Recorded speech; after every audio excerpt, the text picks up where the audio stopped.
Klinikamızın müxtəlif qapıları var. Hər açılan qapı sizə fərqli həyəcan bəxş edir. Bəzi qapılar sizin suallarınıza cavab verər. Digərləri isə ümid verər.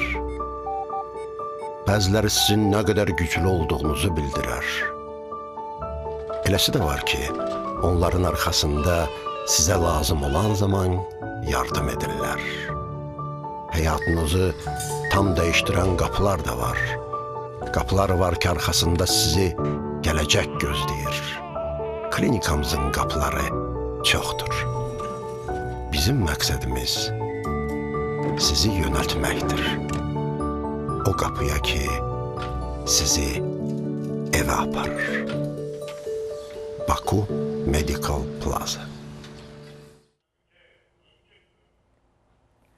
Hər vaxtınız xeyirli olsun, hörmətli tamaşaçılarımız. Salamlayıram hər birinizi. Sağlıqla proqramı yenidən efirdədir və bu buraxılışımızın mövzusu hamiləlik zamanı infeksiyalar. Hansı infeksiyalar rast gəlinir və təbii ki, səbəblər nələrdir, müayinəsi və müalicəsi nələrdir? Bax, bütün bu haqda məlumat əldə edəcəksiniz. Xüsusən təbii ki, hamilə xanımlarımız və ya hamiləliyi planlaşdıran xanımlar diqqətli olsunlar və ekranlara yaxın əyləşsinlər. Qonağımız, hörmətli tamaşaçılarımız, qadın xəstəlikləri və doğum uzmanı Baku Medical Plaza Klinikasının Babək filialının cərrah mama ginekologu uzman doktor Natı Musalıdır. Xoş gəldiniz Natı xanım, salamlayıram sizi. Təbii ki, ilk öncə sualım belə olacaq. Hamiləlik zamanı hansı infeksiyalara daha çox rast gəlinir? Çox sağ olun. Hamiləlik zamanı qeyd etdiyimiz infeksiyalardan və ən çox niyə bizim üçün önəmlidir bu infeksiyalar? Çünki anadan çox bu infeksiyalar bətindaxili inkişaf edən dölə təsir edər, müəyyən problemlər yarada bilər. Ona görə hamiləlik zamanı biz infeksiyalara xüsusi diqqət yetiririk. Bu infeksiyalar cürbəcür başlıqlar altında qruplaşdıra bilərik. Bunlar virus mənşəli ola bilər, bakteriya mənşəli ola bilər, müəyyən ibtidailərin belə deyək, yaratdığı infeksiyalar ola bilər və bəzən daha öncədən cinsi yolla keçmiş olan infeksiyaların yaratdığı xəstəliklər, infeksion xəstəliklər hamiləlikdə ola bilər. Aha. Aydındır və gəlin bu infeksiyalar haqqında bir ayrı-ayrı məlumat verək. Yəni dedim ki, hansı infeksiyalara rast gəlinir, amma indi bir sualım odur ki, daha çox yəni rast gəlinənləri. Aha. Belə Vəfa xanım, daha çox rast gəlinən infeksiyalar arasında virus mənşəli infeksiyaları qeyd etmək istəyirəm və niyə bunları xüsusilə qeyd edirik? Çünki bunlar hamiləlik zamanı keçirilərsə döldə çox ciddi problemlərə yol aça bilər. Bunlardan xüsusi üzərində durmaq istədiyim infeksiyalardan biri məxmərə infeksiyasıdır. Bəlkə xalq arasında rubella adı ilə bilinə bilir.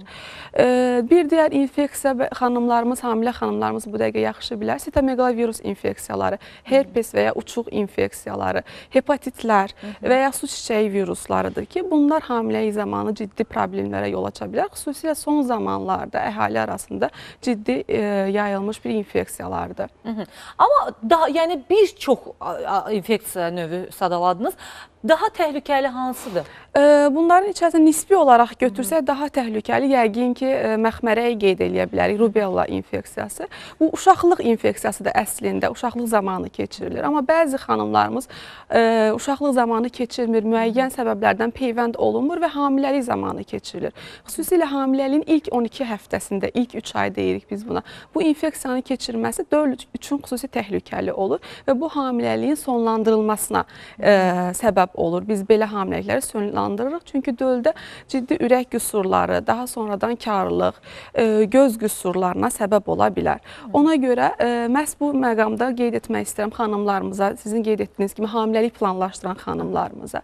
Əgər hamiləlik planlaşdırırlarsa, ilk növbədə həkimə müraciət etsin və orada biz qanda xanımın bu infeksiyanı daha əvvəl keçirib-keçirmədiyini yoxlaya bilirik. Əgər keçirilməyibsə, buna qarşı peyvəndlər var, məxmərək peyvəndləri və bunlardan vurulur. Və bu vurulduqdan sonra ən az bir ay müddətində hamiləlik planlaşdırılmamasını tövsiyə edirik xanımlara və daha sonra isə rahat bir şəkildə problemsiz bir hamiləlik planlaşdıra bilərlər. Gəlin belə deyək, qısa bir araşdırma eləyək. Düşünürəm ki, hamilə xanımlarımız üçün maraqlı olacaqdır. Ümumiyyətlə, bu infeksiyalar niyə yaranır? niyə yaranır dedikdə, yəni hamiləlik zamanı niyə yaranır? Çünki bəzən hamilə xanımlarımıza diaqnostika aparanda deyirlər ki, səndə falan yəni qanda infeksiyalar var. Biraz şübhə ilə yanaşırlar ki, nə oldu, yəni niyə bu oldu və kimlər risk altındadır, daha çox risk altındadır?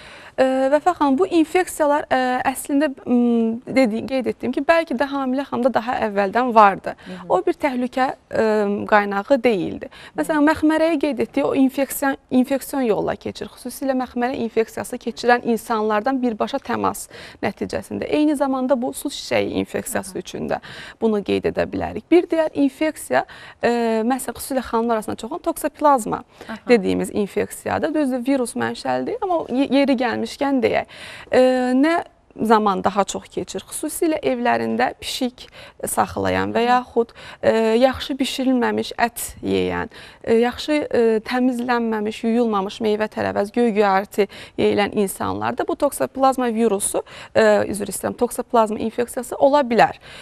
Sadəcə müəyyən onun aktivləşmələri var ki, bu hamiləlik müddətində olarsa, o zaman xüsusilə hamilənin 20-ci həftəsindən sonra hamiləlikdə bu infeksiya yoluxma olarsa, bu zaman döldə problemlər ola bilər. Eyni zamanda sitomegalovirus infeksiyasından da danışmaq istəyirəm. O da çox yayılmış bir infeksiyadır. Risk qrupu altında bu infeksiya xüsusilə bağçada işləyən xanımlarda və ya ibtidai siniflərdə olan işləyən xanımlarda daha çox qarşılaşılır. Ümumiyyətlə, əhalinin belə götürsək, 85%-i sitomegalovirus infeksiyası ilə qarşılaşmış olur. Amma hamiləlik müddətində bunun təkrarlanması və yaxud yeni bir infeksiya və yaxud ilk dəfə hamiləlik zamanı bu infeksiya qarşılaşma artıq döldə müəyyən problemlər yarada bilər. Demək ki, kifayət qədər təhlükəli infeksiyalardır və təbii ki, ən önəmlisi əgər bu hamiləlik zamanı baş verirsə, dölə mənfi təsir göstərəcək. Ən çox dediyiniz toksoplazma və sitomegalovirus. Onun da adını mən hər dəfə yanlış tələffüz edirəm. Doğrudan da çox çətin, yəni belə deyil, tələffüzü çətindir. Amma yəni bu infeksiyalar doğrudan da sıx rast gəlir və ağır fəsadlar verə bilər. Nə kimi fəsadlar verir? Məsələn, ilk növbədə məxmərə infeksiyası dedik. Xüsusilə hamilənin ilk 12 həftəsindədirsə, ciddi ürək qüsurları, karlıq, gözdə anomaliyalara səbəb ola bilər. Sitomegalovirus infeksiyası sizin qeyd etdiyiniz kimi, onunla yoluxma zamanı uşağın vaxtından qabaq doğulması, aşağı çəki ilə doğulması, başın belə tibbi termin olaraq istifadə etmək istəmirəm, bədənə nisbətən daha kiçik olması və yaxud beyin içərisinə su yığılması, beyin içərisində xüsusi kirəclənmə ocaqlarının əmələ gəlməsi bunlara səbəb ola bilər. Digər toksoplazma kimi qeyd etdiyiniz, o da çox xarakterik müəyyən əlamətləri var. Bunlardan biri göz anomaliyaları, yenə beyin içi anomaliyalar, beyində su toplanması kimi problemlərə səbəb ola bilər. Eyni zamanda su çiçəyi infeksiyasından da danışmaq istəyirəm. Su çiçəyi infeksiyası da xüsusilə hamiləliyin 12-ci 20-ci həftələr arasında keçirilsə, bu zaman döldə müəyyən ətraf qolda müəyyən bir problemlər, cilddə, dəridə çapıq toxumasının əmələ gəlməsinə bağlı olan problemlər yarana bilər, üzə çıxa bilir. Yəqin ki, xanımlar bizi eşidirlər, yəni sizi daha doğrusu eşidirlər. Bu cür infeksiyalar çox ciddi döldə fəsadlar yarada bilər. Ona görə gələcək körpənin sağlam dünyaya gəlməsi üçün artıq burada məsuliyyət doğrudan da xanımın üzərinə düşür. Təbii ki, onu müalicə edən həkimin də üzərinə müəyyən qədər düşür. Amma bir şey var, əgər hamiləliyi planlaşdırsa xanım və dediyiniz kimi öncədən bu viruslara qarşı müayinədən keçsələr və varsa aşkarlanıbsa öncədən müalicə alsalar, yəqin ki, bu problemlər çözülər. Təbii ki. Əgər müalicəsi varsa, deyək, yoluxma varsa, o müalicə olunur, ondan sonra hamiləliyə icazə verilir. Bəzən peyvənd, su çiçəyi peyvəndi, məxmərək peyvəndi hamiləlikdən qabaq mütləq vurulur. Ondan sonra bir ay sonra hamiləlik tövsiyə olunur. Bu şəkildə özlərini və gələcək dünyaya gətirəcəkləri körpələrini qoruya bilərlər. Amma bəzən də olur, çox zaman hətta bizdə artıq hamiləlik baş verdikdən sonra, 3-cü ayında, 4-cü ayında bizə müraciət edirlər. Bu zaman artıq biz müəyyən xəstəlikləri üzə çıxarmağa çalışırıq. Ondan sonra müəyyən fəsadları aradan qaldırmağa çalışırıq. Onu da qeyd etmək istəyirəm buradan tamaşaçılarımıza, hamilə xanımlarımıza ki, bu infeksiyalar bəzən xalq arasında yanlış bir fikir yaranıb ki, məndə vardı məxmərək müalicə elədim, uşağı keçdi. Bu qüsurlar əgər yaranıbsa, bunlar artıq müalicəyə tabe olmur. Yəni ona görə mütləq Döldə mi yaranıbsa? döldə Yəni? qüsurlar təbii ki yaranıbsa, məsələn dediyimiz kimi məxməriyyətdə o hamiləlik sonlandırılmalıdır. Bu şəkildə bunun Yəni belə başa düşdüm ki, əslində məxmərək daha mı təhlükəlidir? Çünki bayaqdan da qeyd etdiniz ki, məxmərək varsa hamiləlik sonlandırılmalıdır. İlk 12 həftə. Əgər 12-ci həftədən sonra 17-ci həftəyə keçirilirsə, belə uşaqların 50%-i eşitmə qüsurları ilə doğulur və yaxud gələcəkdə daha digər fəsadlar üzə çıxa bilir. Ona görə xanımlar bizə müraciət etdikləri ilk anda mütləq bu Ümumdünya Səhiyyə Təşkilatının Azərbaycan Respublikası Səhiyyə Nazirliyinin də protokollarında var. Mütləq yoxlanılan infeksiyalar arasında mütləq məxmərək infeksiyası yoxlanılır, hepatitlər, B hepatiti, sifilis infeksiyası, bunlar mütləq yoxlanılması gərəkən analizlərdir. Bəli, ona görə hər zaman elə belə deyək, ginekoloqlarımız qeyd edirlər ki, hamiləliyin ilk günündən, yəni xanımın bildiyi ilk gündən nəzarətdə olmalıdır, vaxtı-vaxtında kontrollardan keçməlidir, müayinələrdən. Yeri gəlmişkən, bax, bu cür virusların müayinəsi nə zaman aparılır? Hamiləlik dövründə, artıq hamiləlik dövründə. Təbii ki, düzgün qeyd etdiniz, yəni Vəfa xanım. İlk hamiləliyi üzə çıxdı. Biz adətən ultrasəs müayinəsi ilə dölün varlığını və dölün ürək atımlarını 6-cı həftədən sonra görürük. Bunu ultrasəs müayinəsi ilə təsdiq etdikdən sonra qeyd etdiyimiz o infeksiyalar üçün analizlər verilir.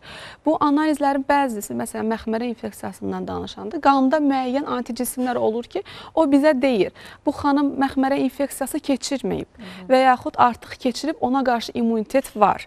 Bir dəfə məxmərə infeksiyası keçirilirsə, ona qarşı immunitet yaranır və təhlükəsizlik, belə deyək, əldə edilmiş olur. Amma digər infeksiyalarda bu anticismlər bizə kömək etmir. Məsələn, sitomegalovirusdur, toksoplazmadır. Bunlarda çünki qanda yaranmış immunoglobulin M deyirik, kəskin infeksiyanı göstərir. İnfeksiya keçirdikdən 1 il yarım sonraya qədər belə qanda çıxa bilir.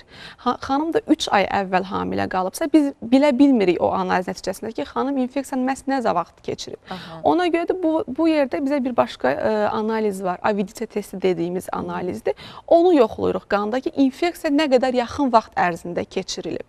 Əgər ultrasəs müayinəsində döldə hansısa bir problemlərdən də şübhələniriksə, beyin qüsurları dediyimiz o görmə, göz qüsurları, ürək qüsurları, bu zaman dölün bətin daxili diaqnostikası üçün də xüsusi metodlarımız var. Amniosentez dediyimiz xüsusi iynə batırmaqla qarna, dölün ətrafındakı mayedən xüsusi polimeraz zəncir reaksiyası dediyimiz və yaxud birbaşa infeksiya mənbəyinin aşkarlanması kimi dediyimiz yollarla döldə infeksiya olub-olmadığını da araşdıra bilirik.